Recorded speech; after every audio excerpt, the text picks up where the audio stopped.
Hey there, Cheesemeisters, and welcome back to the Peach Pod.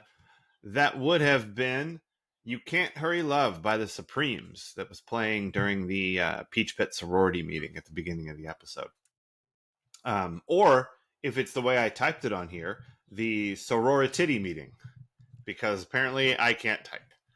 Or you're 13 years old. Both are true. I am Jeff, and I am Horde. Wow.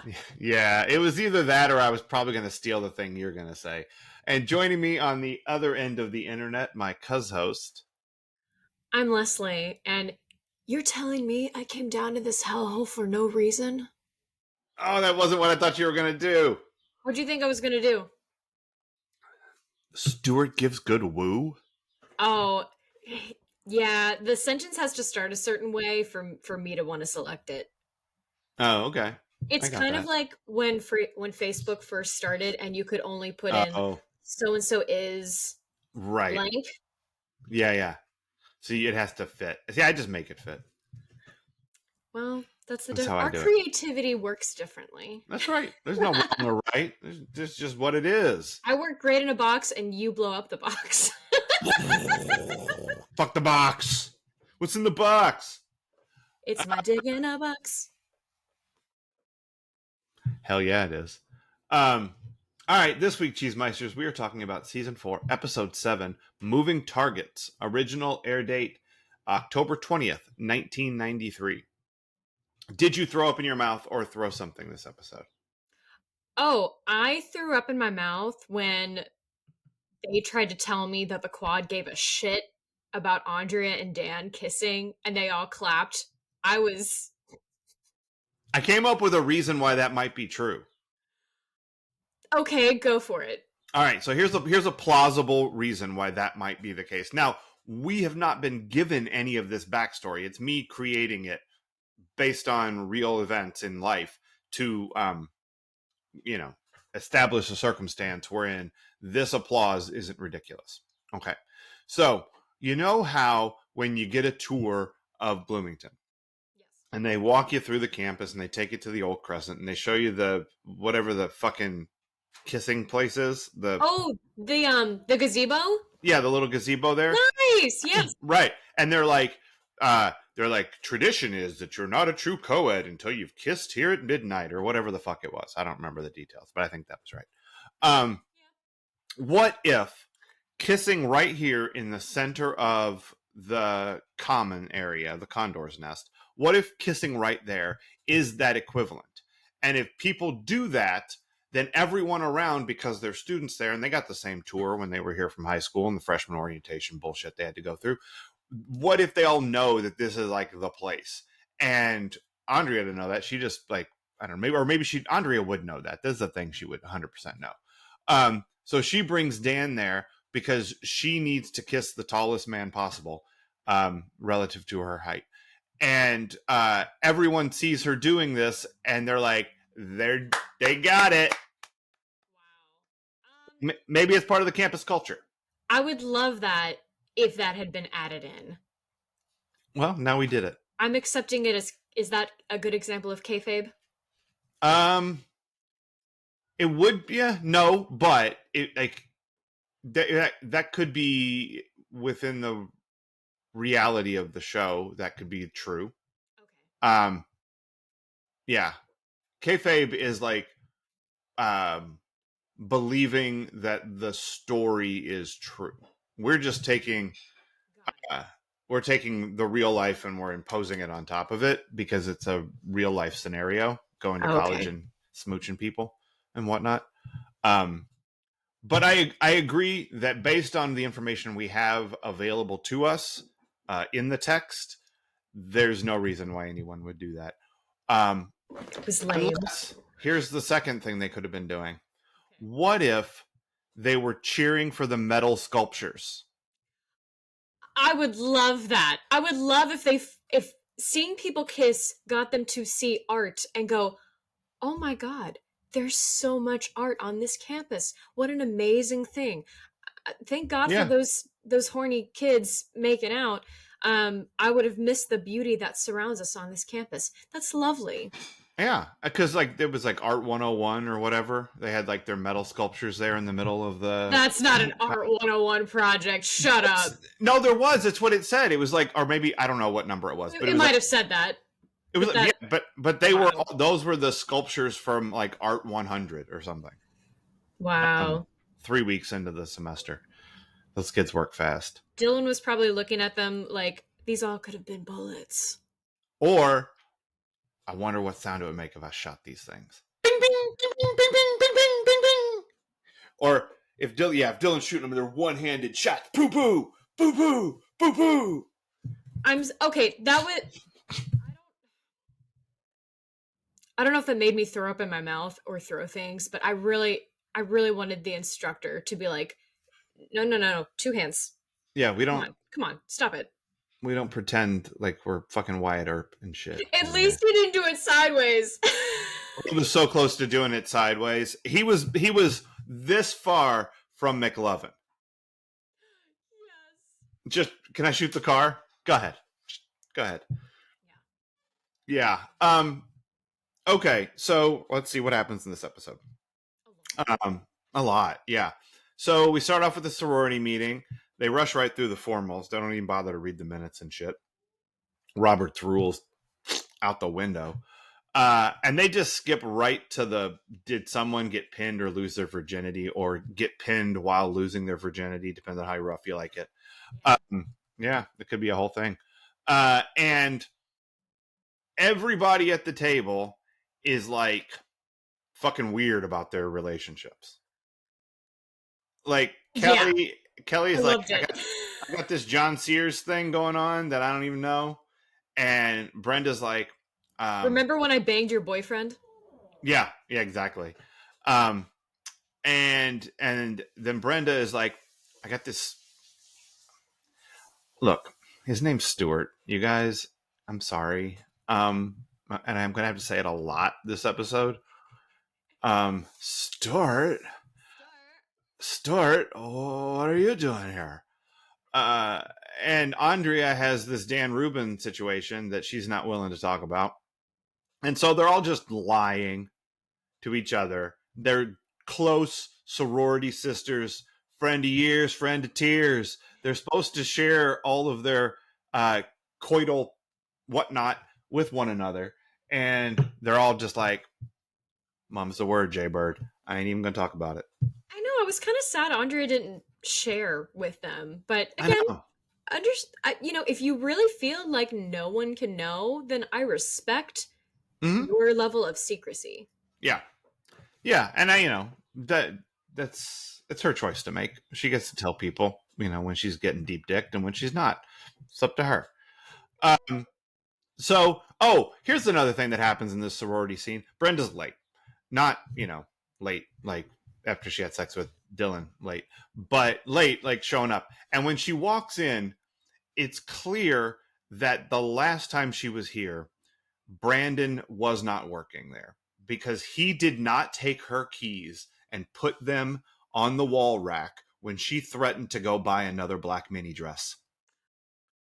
Got it. So where are you going? That's where I went. She went right to the store and bought a new black mini dress. Little black dress. That's right. And with the little choker, it was kind of cute. I was into it. It was awesome. Strangely overdressed for what looked like a Tuesday morning at the Peach Pit, but that's fine. It felt like when Kelly walks in the day Ryan's coming back and she's looking all hot. This is from The Office. Oh, I was like different Kelly. Oh, is Ryan coming back? And they all look at her and see that she clearly knows. And they're like, yeah. And she goes, oh. Like, it just felt like Kelly strutting her stuff on The Office. Yeah. Oh, 100%. Like, yeah, Brenda's just like, I got the goods. And you're going to look at them. And brother, I looked at him. Oh, yeah, you can still see a face. Yeah. Lots of skin this episode. Was there? I didn't notice any midriffs, but I also was like, it didn't.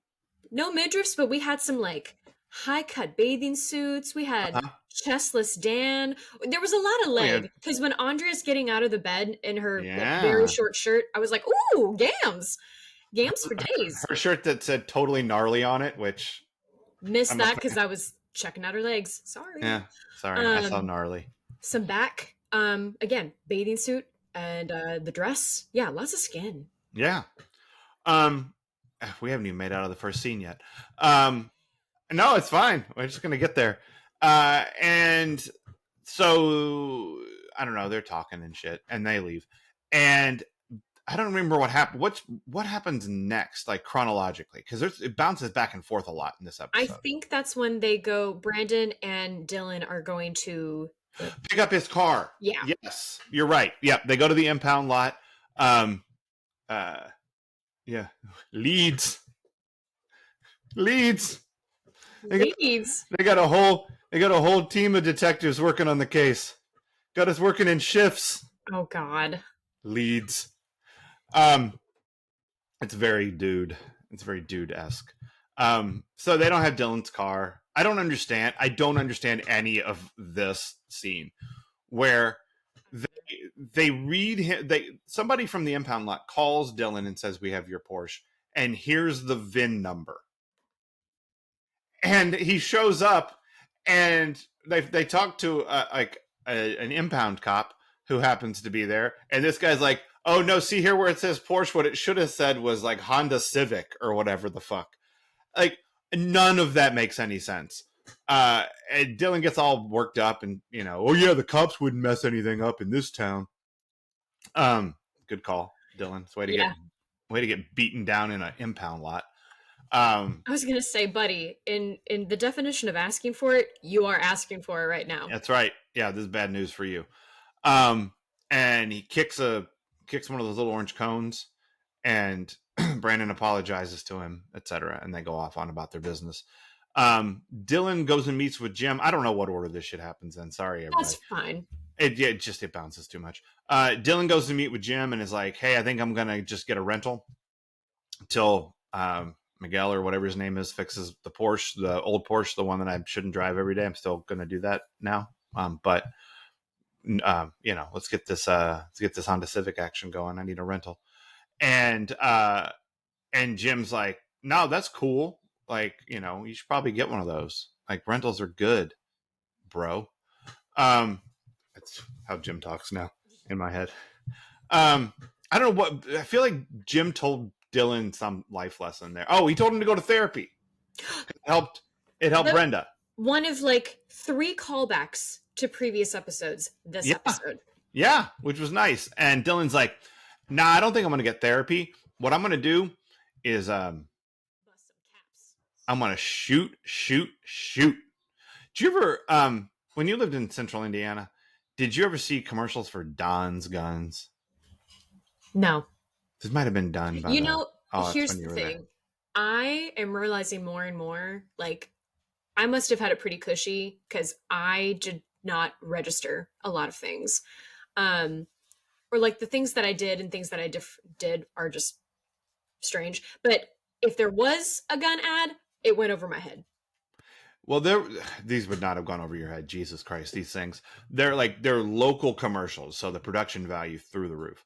And it was basically all the whole piece was whatever it was, but they always ended with "My name's Don and I don't need to make a profit. I just love to sell guns." Oh yeah, no, I did not see that. Yeah, super weird. Anyway, Dylan falls victim to the Don's Guns advertising, and he's like, "This dude loves to sell guns. I want to go buy one." So he goes to the shooting range, and he's like, 2 hands at first, and then he's like, 1 hand. And have you ever seen the movie Hot Fuzz? No. This is what I thought of when I was watching this. It's awesome. Have you seen Shaun of the Dead? Yes. Okay, same people. But it's about like small town cops. Yeah. And when Simon Pegg shows up, like the people in the town are like fascinated by him, and they're like, "Have you ever fired 2 guns whilst jumping through the air sideways?" Like, wow. Like, it's one of the things I ask him about, and then at the end of the movie, he ends up doing it, which is just awesome. Like, it's so funny. Yeah. So when Dylan's going sideways, and I'm like, "Have you ever shot 2 guns whilst jumping through the air sideways?" That's what I wanted to see. But no, just target practice. And Stuart and Brenda are dating up a storm and going out. willy-nilly, 3 a.m., coming home. When they get home, Jim and Cindy are sitting on the fucking steps where, as Laura pointed out to me, walking through the room and not paying attention this week, wasn't he okay with Brenda being an adult last week? And I'm like, yes, he was. Exactly what I thought. Yeah, it doesn't make any fucking sense. Jim and Cindy are now like just fucking sitting on the. We need some rules, lady. You know what it is? See, this is. I mean, yes, it's egregious, but it also makes sense to me because, at least in my experience, parents go back and forth a lot of times about what is and isn't okay because at some point they think what you're doing is insane. Yeah. They're like, I like this to a point, but now you've pushed it. So I can kind of see it. I can too, but like, this is literally like, if Brenda is in Minnesota, shut up, Jim and Cindy. You wouldn't even know. She's being responsible. She's not coming home drunk. Mm-hmm. She's not slipping on anything else. Right. Yeah. And I love her comment. She went, just be glad I came home at all. Yeah. But like they're being ridiculous, except for if they really think that this is going too fast. And I'm not saying whether it's going too fast or not. I think we're going to find out in short order whether it's going too fast or not. But what we've seen so far is they're having a really good time and just going out together. That's all. But they seem to be really liking each other and maybe even loving each other because Brenda's about to say it out loud. I know, it's been like a minute and a half. Look, if you're not in love by now, what are you even doing? I mean, listen, I thought I fell for people too quickly, but that's extreme. Stuart and Brenda, ready. Larry and Mrs. Larry also ready for it because they invite Jim and Cindy over for brunch in Bel Air. And Cindy and Mrs. Larry get along real well because of roses. And Larry makes Jim crunch the numbers. Boo. I know. You shouldn't crunch numbers on a Saturday. Unless it's your hobby. And Stuart takes a swim, and then he takes Brenda up to his room and just raw dogs her. Like, I know. I was like, did they bang? 100% they did because she needed a shower. Like, what had she done that required a shower? Did she go swimming? I don't even know. Maybe taking a shower was... I mean, she did go swimming as well, I feel like, even though her hair was dry. You know what? It doesn't matter. She felt the need to clean off afterwards because it was just that dirty. Yep. Super sweaty. Respect. Yeah. Yeah. I mean, her canvas. No! Ah! Ew! Oh, man, that was totally it. Because if he was raw dogging it, he would need to pull out. Damn it! I'm doing the I Made Leslie Squirm dance. It's great. You know, like here's my take on it, too. If I'm in that nice of a house, you're darn tootin', I'm using that shower. Yeah. One of your showers. Listen, my sister has this amazing clawfoot tub, and I have definitely stayed at her place with the intention only to use that tub because she's not using it. Yes, I could see my niece and nephews, but that tub, I want to see that tub. Here's what's happening in my head. The reason that you want to be in this tub. You dirty man. No, not the way you think. What I think is you just really want to lay back in that tub and make fart bubbles. Just lay back and like bloop. Bloop, bloop, bloop, bloop, bloop, bloop, bloop. Not at the top of my list, but, you know, I can't say whether I did or didn't, you know? Bloop. That tub isn't getting used, so it's fine. That's right. Yeah, every tub needs to be fart bubbled in. 100%. Wow. I know. You're such a boy! What are you going to do? I don't know. It loosens me up. It's great. Yeah, it's good. Fart bubbles are funny. I don't know what to tell you. Let's see. Kelly has lunch with John Sears in the quad, and he's like asking her out, and she's like, maybe later. I hope I'm not And spinning my wheels here, Kelly. that's right, doing donuts. And then she's like, "Oh, there's Dylan. He's checking out the Art 101 sculptures. I better go talk to him." And so she does. And he's like, "Hey, you know what we should do? Let's go shoot some guns. I got this. Have you ever heard of Don? He loves to sell guns." And so he takes her to the shooting range. And she's like, "Ugh. Just going to keep you company. This kind of skeeves me out a little bit. I'm a little worried. You seem to be acting like a lunatic." And this trip to the gun range does not help ease her mind in any way, shape, or form. But what it does do is it completely sells Dylan on the idea of buying a gun. So he goes to Don's guns, and Don's like, "How about this Walther PPK?" And Dylan's like, "Ooh, Bondi, I would like." And and then he holds it and pretends to turn it, shoot it, and do the things that you do when you're a cool guy with a gun. And the guy's like, "Oh, I'm sorry, you're only 19. I can't sell you a gun. Your ex-girlfriend can fuck Stuart Carson in his dad's house, though. That she's age appropriate enough to do that. But you are not allowed to have a gun." And I agree with During this. hours. Oh yeah, I was with this guy up until the point where he was like, "Wink, wink. Come back later. I'll sell you whatever you want. I got Uzis. Would you I like had a hand so grenade?" I don't know why. I don't know why I had hope for a minute. I thought, good, we're going to get an example of, people following the rules on selling guns. And then he said that, and I went, nope, sorry. Even the writers were like, we can't lie. That's right. Yeah, it's not real. You know what's real? Fart bubbles in the Carson home. That's what's real, and that's what we're going to talk about. Okay. Yeah, I don't know. And so he's probably going to go back after hours and buy a gun. I guess I don't know. And Andrea is hanging out in Dan's room post-coital, second night in a row, because she slept over the night before and was almost late to class. And look, if you are making Andrea Zuckerman late to class, you're good. You got magic dick, Dan Rubin.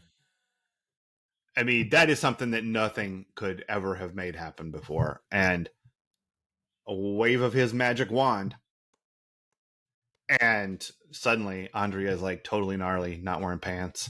Yeah. I don't want to go back to my dorm room. And they're having this whole back and forth about whether they can be seen in public, because she's not in his class anymore. And they've checked the bylaws, and there's no rule against fraternization. And there's not, you guys, there's not a rule against RAs dating people at the school, because you're all students. It's fine. You're all horny. 100% horny, and you don't have a roommate. So being an RA is good when it comes to that. I'm just saying. But there's a push and pull. Should they go out? Should they not go out? Should they be public? What are they going to do? Should they go to this movie theater? People from our dorm are going to be cruising the movie theater. Apparently, that's a thing they do. It's a weird setup at this school. And eventually, she's like, "You know what? Let's go and kiss in the middle of the quad and get surrounded by people and metalwork, and just tongue down your huge tallness." Here's what I love about that. Dan Rubin's probably my height, but he looks like a giant next to Andrea. It's really funny. Yeah. And Stuart is much taller than Brenda, which is also fun. Yeah, a lot of neck breaking for these poor lead women. That's why you just lay down, everybody. Same when you're laying down. It's easier. Just less neck pain. Put them on an apple crate. Yeah. And then the other thing that's going on this episode, there's so fucking much happening in this episode, is Brandon and Steve are in class together, and we are introduced to Professor Randall, who is a big sports guy, Mendoza line. You and I have in common the fact that we learned what the Mendoza line was from Corey Randall. I'm assuming you did not know that term before this episode. Oh, correct. I mean, I think I had heard it in passing. Mm-hmm. Like many things that just fly around your head in the zeitgeist. Yeah. But no, I did not know officially what it was. Yeah, I didn't either until I saw this episode 30 years ago. But this is how I learned about the Mendoza line. So, and look it up on your computer machine, everybody. If you don't know what the Mendoza line is, check the sports section of your computer machine. Google that shit right on up. But Brandon is like, hey, I'm going to go to office hours, and Brown knows. And Steve's like, I'm not even going to study power cram. And look, let's talk about the power cram real quick. Because Brandon, as you point out earlier, where there's a reference back to Mrs. Teasley and Legacy Key and Steve Sanders making the shortcuts. This is an acceptable shortcut. Sure. This is Steve going to his frat brothers, and they're helping him prepare for his class by giving him mnemonic devices. That's great. If you need to remember shit, if you need to remember short form answers, create that mnemonic device and write your Gale down, man. Get through the test. Do it. Good job, Steve. Applause. Whatever gets you to studying, buddy. Yeah, and it's barely studying, but Steve barely wants to do anything. So this is cool. This is helpful.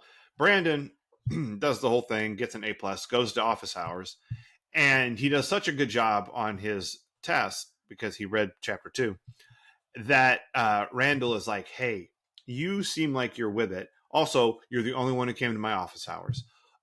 Also, you bothered to look up what the Mendoza line was. So why don't you just be the tutor for D'Shawn Hardell? He is he's a transfer student. He's smart, but he's not motivated. He mostly just wants to ball out. And Brandon's like, I can totally work with this.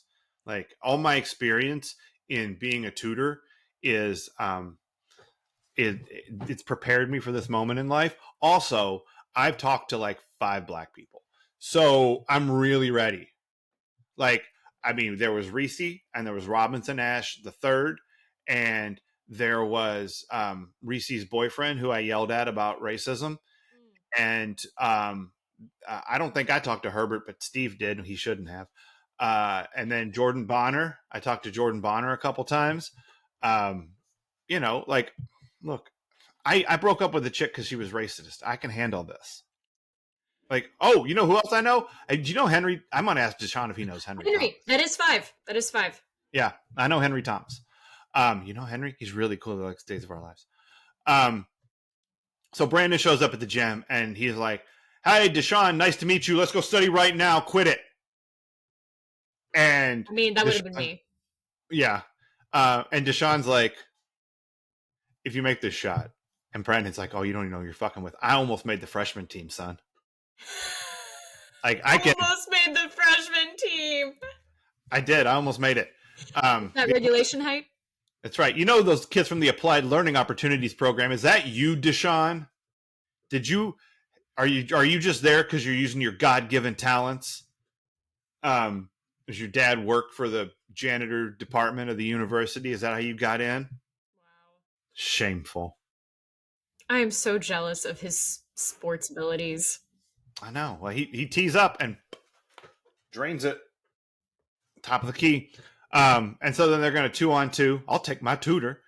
And then Brandon with a nice bounce pass. The other guys with just shit defense because D'Shawn just back cuts this guy. And he just barely turns his head. Easy dunk for D'Shawn.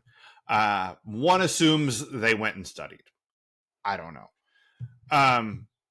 But that's all that shit that happened in this episode. Did I miss anything? Oh, I did. Fuck. I missed Mel and Jackie. Oh my God. Oh, God. All right. Not like a whole other... It did not feel like it fit with this episode, but clearly it's setting up for something. Yeah. So, Aaron and Jackie are hanging out at the beach apartment and having a great time and waiting for Mel to come pick up Aaron. But Jackie's going to... before he gets there, because, awkward. And but she doesn't. And boy, she's right. It's awkward because Mel comes in with Nina, and Nina clearly is Kelly's age. And fitness freak, real fitness. She got Mel hard bodied. So tan. Yeah, she's getting Mel going. He's like all buff and shit. And comes to pick the kid up, and Jackie's like, 0 to 60 in like 0.2 seconds. Like she Spitting shot a bullets. cannon. Yeah, like all this stuff. Look, Mel sucks. Yeah. Like Mel just kind of sucks. Jackie is not helping the situation in the least. No, she did not need to come outside at all when she distinctly didn't want to see him. I would have just been like, this is really stressful now. I'm just going to hang back here, do my little anxiety reducing exercises. You Uh huh. know, you she didn't need to do that. No. And like the minute he walks, like she's like, I guess you don't mean me, Mel. And don't you forget that I'm Aaron's mother, Nina. And I just, God damn, Jackie, calm the fuck down. Cuz then it sets the precedence for Kelly and David to start yelling at each other, which is also stupid. Like poor Aaron's going to go deaf. I know. I thank God for Donna being like, guys, don't yell about your parents in front of the AB Bay. Mel was out of line for telling Kelly like I just can't win with her. I'd be like, "Don't try to appeal to me, fucker. You Yeah. wrecked this life." Yeah, you did this, and now you're like, look, can't I bring my new piece of ass here? All I'm trying to do No, is pick up our daughter and show her a good time. they By totally shouldn't be using Kelly and David's apartment as a pickup point. That's terrible. This is it's all bad. horrible. It's bad co-parenting, 100%. And then they drop her off the next day. Like they're like, I know it's my weekend, but can you babysit? We got to go. I don't know, play tennis or something. Do it. Um, No, they're banging. Probably. I'm sure that they are, but in the shower after the tennis because Nina was like, "I'm bored." Nina's big with fitness. She wants to sport. Yeah. So all that is what happened. What is this thing really about? It was very hard to tie a lot of these things in together. Yeah. The first thing I came up with is no one knows what's going on. Yeah. Dylan has no idea what's going on with his car. True. Brandon has no idea what's going on with everyone else. Like, once again, he's kind of out on his own, like, what's going on with everyone? Like, I know. Brenda, whatever, Dylan, whatever, I don't know. I said students in the Mendoza line.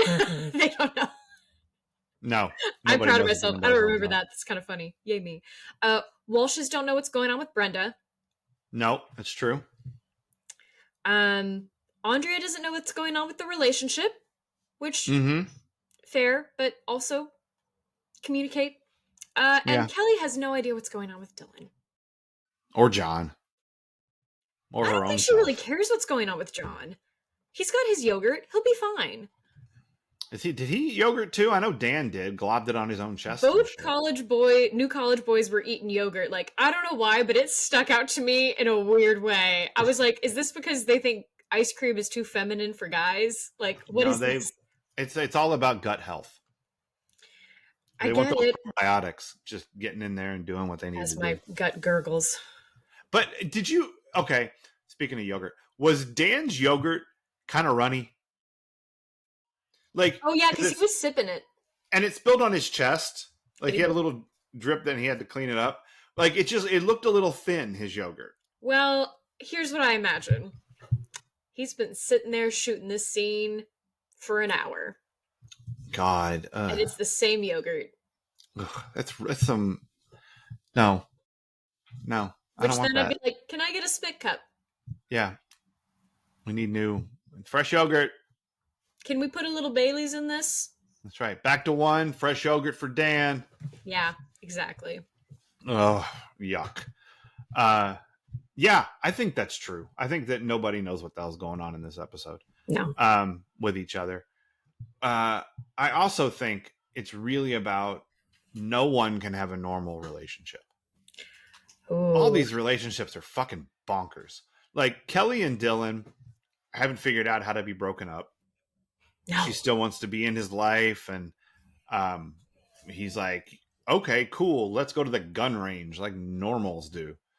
And then Kelly and John, they don't have a normal relationship because they haven't even started dating yet, because she just dated Dylan and he's right over there looking at the art projects. I probably should go talk to him. Look, I've never seen this guy looking at an art project in his life. Now, he'll read a book. So if he was over there if he was over there just reading Byron the Collected Works, I would be like, everything's fine. but this guy's looking at visual art, and I don't think this is. And it's made out of metal. That probably means guns. I Probably don't know. means he wants to hurt himself. Probably. And John's like, all right, I guess. Kelly and David's relationship is totally jacked up because of the Mel and Jackie of it all. Also, David seems to be a little less of a terrible roommate this episode. I don't Barely. barely. I mean, he's not making huge messes and stuff. Shouts to Dan and Andrea for listening to David at 2 a.m. after they did it. He's very popular. Brenda and Stuart have this weird relationship that's going too fast, but also seems to be like they're having a good time. But it's like the parental influence in it is also weird. Like they were set up by their dads, and one week Jim is like, go be a grown up, and the next week he's like, young lady. Weird relationships happening there. Andrea and Dan, weird relationship. They don't know if they can even go outside the dorm room. I will say, shouts to Andrea for wanting to play Scrabble in her dorm room at night. That's a super college activity. I did that shit all the time. Sure. If this was Felicity, they'd be playing Boggle. I figured it was going to be Strip Scrabble. Oh, there you go. Just naughty words. Well, naughty words, or like, I don't know, if you... I've played Scrabble enough. I don't know how to convert it into a strip game. I don't know. You sit around playing it in your skivvies. That's true. Or nothing at all. Oh. Here's the thing. Like, what's the highest point naughty word you can think of in Scrabble? I've got one on the top of my head. But, like, titties don't work. That's, like, those are all one letter, 1 point tiles. See, I don't remember the highest, like, what pointage all the letters are. Q's and Z's are worth 10. J's are worth 8. Zygote. Nope, here it is. I thought for a second it might be queef, but it's not. It's jizzing. Oh my God. See, you're going with slang, and I was trying to go with scientific, but okay, that works. But I mean, the problem with jizzing is that you only get one Z 10-pointer. Because there's only one Z. Like, so one has to be a blank. But you get the 8 and the 10 if you drop that 10 on like a triple word score or something. Or maybe if you can get the triple word with like the J on a double letter score or something like that, you might be able to really clean up on this. So great. I think that's probably the answer. Internet, prove me wrong. Find a better Scrabble pointed sex word. Yep. Than jizzing. I'm proud of myself. Came up with that off the top of my head. I know. I'm impressed. It feels pretty good. The activity and coming up with the word. It all feels pretty good. Mel and Jackie have a real messed up relationship. Like, can't figure out how to co-parent. Can't figure out how to be divorced, decent human beings with one another. It's just weird relationships left and right in this episode. I guess there has to be drama. Of course. But I don't know. Can't somebody like just go see Batman Returns or something, Andrea? Like, that's normal. I also think that once again, this episode is really about parents suck. Oh, yeah. Because Mel and Jackie are just causing shit between their kids, just drama left and right. Jim and Cindy changing their mind week to week. What's appropriate behavior in this household, young lady? Larry and Mrs. Larry being like, hey, these kids, we love it. Come over to our house and let's do accounting work. Let's do work. Let's push them closer together so that Brenda will get pregnant and keep on the line. There you go. And also, like, Larry is like kind of an verbally abusive dad if you believe Stuart. Because he said, like, he calls me lots of names and belittles me, and we see him like yell at Stuart to get out of the pool. Start, get out of the pool. And he does. Dry off, Start. Put on some pants, Start. Yeah. And so you could have a pool house next time, Stuart. That's right. It's a pool house. It's better she's naked, not in the main property, Start. I don't understand that. Do you understand why it's better for her to be naked in the pool house? It feels like a slut shamey thing. Like if you're not married, you can't fuck in the house. You have to do it out in the pool house. I guess, but I'm sure Larry's fucking like all of the household staff. Like, Probably. I mean, so what's good for the goose is good for the mice to play when the cat's away. Is that Sure. is that how it goes? Larry, what's Mrs. Larry getting except for all these roses? Riches. Yeah, riches for the bitches. The last thing I think, at least that I wrote down that this episode is about, is life doesn't move as fast as we would like.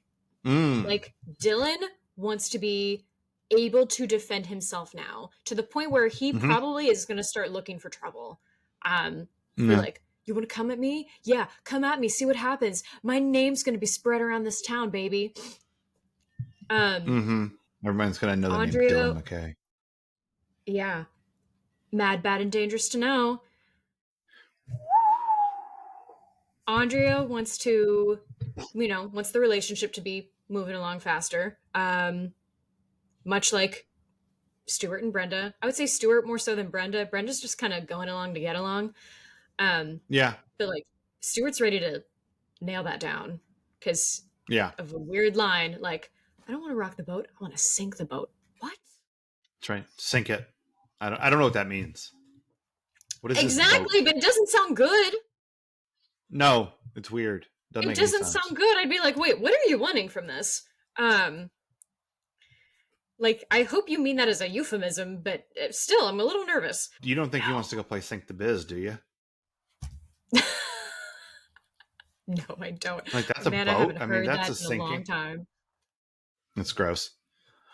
I Hey mean, I've guys, never played Sink the it. Biz at Nick's English. You've never played it? Oh No. man.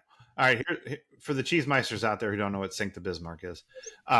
It's a game that you play at Nick's English Hut in Bloomington. It's we went there with someone who didn't go to IU last fall, and we explained this to him, and he almost threw up in his mouth or threw something because it I mean, is unsanitary. aren't all drinking games unsanitary? Yes, this one's particularly bad though because what it is, it's a big old bucket, and the bucket is filled with beer, and in the middle of the beer floats a like a 3-ounce shot glass, give or take, maybe 4 ounces. It's a shot glass. And you have a pitcher of beer, and everyone pours beer into this shot glass, and the person who sinks it has to drink it, has to drink a whole, like guzzle a whole thing. And so everyone is just and then you have to reach in and take it, dump it. If people are just putting their hands in this dirty fucking beer. It's nasty. It's unsanitary all over the place. But people love it. So that's what Sink the Biz is. And so if that's the boat that Stuart is thinking about sinking, one, I will say, I guess go ahead. But two, yuck. Yeah. I can't think of who else for some reason. I just feel like they all were itching to move things along in some way. Uh-huh. I mean, Brenda The writers wants... clearly want to move the plot along. They got stuff to do. It's almost sweeps. Yeah, and we're going to hit the gas pedal. Next week, there's some things. But one other thing I thought that this episode is really about is guns equal therapy. Oh, no, not an edict. No, not an edict. I'm not agreeing that that's true, but I'm saying that that's what they're telling us. Look, Dylan doesn't want to go to therapy. Instead, he just wants to shoot guns. And we could go to couples counseling or something, Kelly. But what if we just shoot some guns? Hey, fellows who come to my house bringing pizza. Hey, first of all, no notes. Please bring the pizza. Yes. I just went surfing. It was awesome. I instead of reading some book about mental health, what I'll do is I'm going to just get a magazine on guns. I'll just have that. I'm going to flip it over so that you don't know that I have a magazine about guns. But I'm doing this for my mental health. Good Seems grief. like a good way to go. I know, right? Like, I don't know why he wouldn't have like gone surfing and then been like, man, I feel better. Maybe I should just do this instead. Yeah. Maybe he was like, you know what's cool? Point Break. Like they surf in There you that go. movie and they rob banks and shit. So like surfing and guns is cool. The gun range is now Batman his had a. green room. Oh my god, hell yeah, it is. You gotta No! wear your cans. But so, what did this episode make you nostalgic for? It definitely brought up a lot of memories of various things. A little bit of backstory for the thing it made me nostalgic for. Again, my high school theater department would go to University of Nebraska's campus for International Thespian Festival every summer.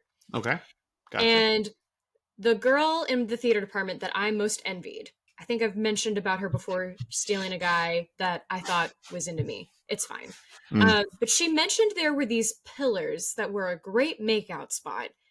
Oh, And I never found them, or I never got to go to them, sadly, mm. until a few years ago in the pandemic when Walter and I were making our cross country trek. We stopped in Lincoln, Nebraska, and I was like, "Oh, cool! We should walk around campus." Like I've been here quite a bit. Like it's the second campus I know best because right after IU, obviously. Um, Yeah. and so we found the pillars. We got to kiss, and it Ah, was delightful. I was like, you know what? This is probably a lot better than actually. I don't know. I can't compare. It would have been great either way. Were there people clapping? No, and that was fine. But there were a bunch of people about to graduate, having a good time. You know, nice. yeah. That's very cool. Um, I love my Lincoln, nos- Nebraska. I've never been to Lincoln, Nebraska. It's lovely. Nice. Smooching by pillars. Thumbs up. Smooching Yeah. any place. Thumbs up. I'm a big fan. Smooching's good. I mean, Yeah. Pro smooching. Edict. edict. That's right. I tell you what this makes me nostalgic for. And it's it's not really this, but last weekend we went to a coffee shop in the University of Chicago. Oh, So like yeah, we coffee shop hop. That's one of the things we do around the I city. know. I love it. I know it's fun. And so Laura's like, let's go to Hyde Park. There's a coffee shop. It's like it's in the library or near Ooh. the library. It's library adjacent. And it's like there's supposed to be like really cool architecture inside, like really cool like wood arch ceilings, the whole situation. And so we went and we found it. And it's like on the second floor of this library, and there's pool tables in it, and there's like big leather sofas to sit on and tables to sit. And there it was a Saturday afternoon, and there were kids in there doing homework and shit. Mm. And like I think there was like some kids who had their parents in town that were like sitting off at a table, and there was a study group going on over here. And we shot a little bit of pool, and we got some coffees, and we sat and we read. And it was college. Like it, and I was like, Liam, this is what college is like. Like this is a Saturday Yeah. at a college where people are like, hey, let's meet at 2 in the union, and we're going to work on our project. Or I just need a quiet place to read. I'm going to go here. Yeah. Or we can hang out and shoot pool here. Like it's just it was the exact vibe of being an undergrad that I'm just a big fan of nostalgically. Me too. But it's nice that it's still real in present day Chicago.